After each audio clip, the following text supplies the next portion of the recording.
میری ڈائری میں ایک روایت لکھی ہے وہ پیش کرتا ہوں، جو مکتبۃ المدینہ کے رسالے نصیحتوں کے مدنی پھول صفحہ 30 سے، بڑا پیارا رسالہ ہے، مختصر رسالہ ہے۔ اللہ پاک کا فرمان عالی شان ہے، جس نے میری حرام کردہ چیزوں سے اپنی آنکھیں جھکا لیں، یعنی انہیں دیکھنے سے بچا، میں اسے جہنم سے امان بخشوں گا۔ یہ اللہ پاک کا ارشاد ہے۔ حدیث قدسی کے یہ الفاظ ہیں۔ حدیث قدسی وہ ہوتی ہے کہ جس میں سرکار صلی اللہ علیہ وسلم کا فرمان ہو، اور اللہ پاک کا فرمان ہو اور سرکار صلی اللہ علیہ وسلم کی مبارک زبان ہو۔ اللہ پاک فرماتا ہے، میری حرام کردہ چیزوں کی طرف مت دیکھ، کیونکہ قبر میں کیڑے سب سے پہلے تیری آنکھ کھائیں گے۔ بڑی مطلب ہے کہ اس میں دونوں باتوں میں بڑی عبرت ہے۔ ایک تو ایک حرام چیزوں سے جس نے آنکھ جھکا لی تو اس کو جہنم سے امان دی جائے گی، جہنم سے اس کو محفوظ رکھا جائے گا، یہ بشارت دی گئی ہے۔ اور دوسرا یہ کہ جس نے اللہ کی حرام کردہ چیزوں، مطلب مثلا غیر محرم عورت کو دیکھا، فلمیں ڈرامے دیکھنے والوں، غیر محرموں کو دیکھنا، سب کے لیے اس میں عبرت ہے۔ لوگوں کی کھلی رانیں دیکھنے والے اور جو بھی اس طرح جو نگاہوں کی حفاظت نہیں کرتے، بدنگاہی کر ڈالتے ہیں، تو ان سب کے لیے اس میں عبرت ہے کہ اللہ پاک فرماتا ہے،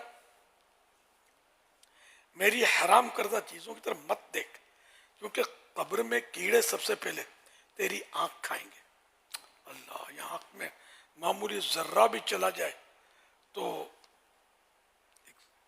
ریت کا ذرہ، راکھ کا ذرہ چلا جائے تو پریشان کر دیتا ہے، اور مرچی کا ذرہ چلا جائے تو اچھال دیتا ہے۔ تو اللہ نہ کرے کیڑے آنکھ کھائیں تو کیا انجام ہوگا۔ اللہ پاک ہمارے گناہ معاف فرمائے، آنکھوں کی حفاظت نصیب کرے۔ جتنا ہو سکے پریکٹس کرنی چاہیے کہ آنکھیں نیچی رہیں تو اچھا ہے، کہ اونچی رہیں گی، چاروں طرف دیکھیں گی تو پھر بچنا بڑا مشکل ہے۔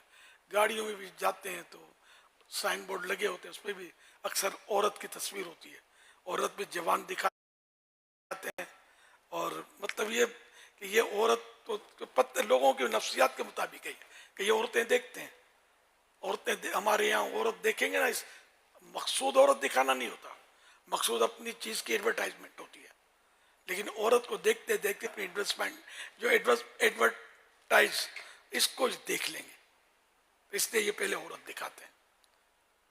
گناہ گار ہیں یہ نہیں کہ کوئی اچھا کام کر رہے ہیں، ایسا کرنے والے گناہ گار ہیں، لیکن جو دیکھ رہے ہیں اس کو، یہ بھی ظاہر گناہ کا کام کر رہے ہیں، ان کو بھی بچنا ہے، دونوں کو بچنا ہے۔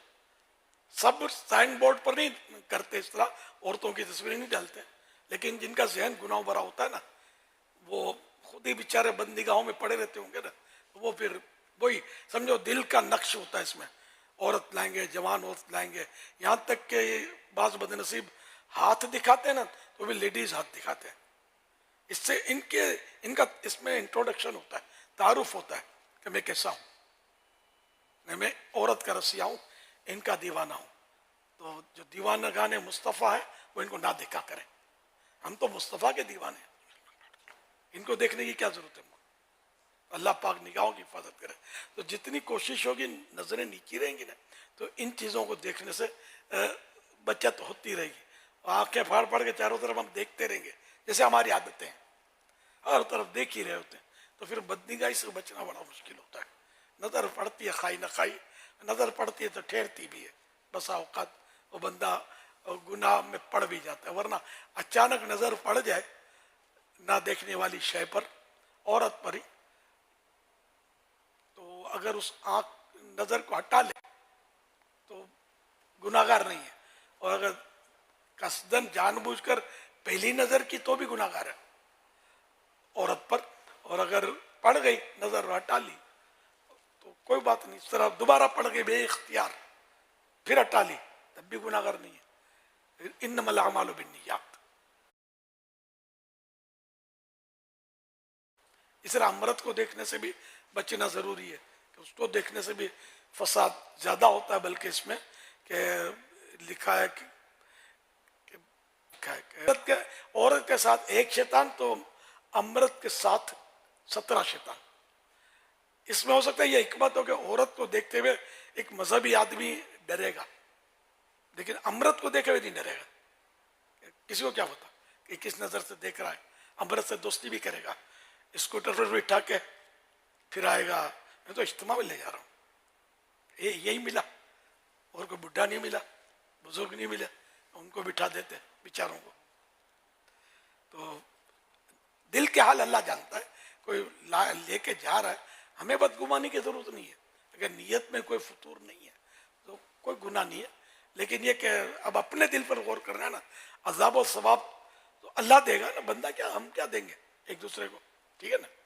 تو یوں مطلب یہ کہ امرت پر ہی بعض لوگوں کی عادت ہوتی ہے کہ انفرادی کوشش کریں گے، اس پر بہت کچھ کر رہے ہوتے ہیں، کھلا پلا بھی رہے ہوتے ہیں، اور شیطان بھی ان کا ذہن بنا دے میں اس پر اس کو لائن پہ لا رہا ہوں. تو اس کو چاہیے کہ شیطان کو لاہور کے کمان لاہور پر تیر استیاذہ رکھ کر چلا دے، یعنی پناہ، شیطان سے پناہ مانگنے کا تیر چلا دے.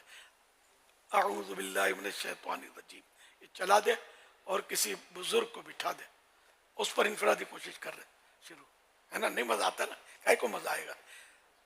دل جو خراب ہو چکا ہے، بدنگاہی عادت پڑ چکی ہے، تو کام بزرگوں کو کوئی دعوت دے گا بیچاروں کو، یا جو جن کی شکل صورت اتنی خاص ہوتی نہیں ہے ان کو کون پوچھے گا. تو یہ بعضوں کی ہوتی، سب کی یہ خصلت نہیں ہوتی، پتہ بھی نہیں ہوتا بہت سو کو.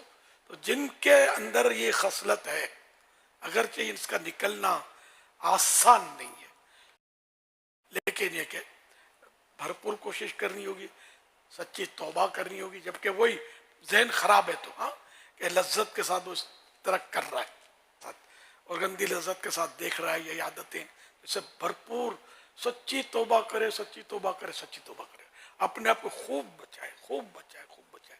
اللہ چاہے گا تو یہ عادت بھی نکل جائے گی، ایسا نہیں ہے کہ نہیں نکلے گی انشاءاللہ الکریم. نیت صاف، منزل آسان. صلو علی الحبیب صلی اللہ صلی علی اللہ علی محمد.